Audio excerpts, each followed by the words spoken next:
வதிக்க வந்த பூதகியின் எண்ணம் யாவும் அறிந்து கொண்டு அன்னவள் தன்னுயிர் குடிக்க வண்ண பாலில் நஞ்சு மூட்டி வதிக்க வந்த பூதகியின் எண்ணம் யாவும் அறிந்து கொண்டு அன்னவள் தன்னுயிர் குடிக்க கண்ணன் என்ன செய்தான் தெரியுமா? அவன் செய்த லீலை சொல்லி நடக்க முடியுமா புரியுமா? சின்ன கண்ணன் என்ன செய்தான் தெரியுமா?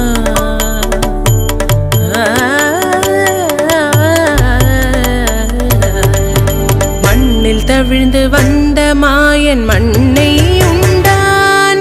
மண்ணில் தவிழ்ந்து வந்த மாயன் மண்ணை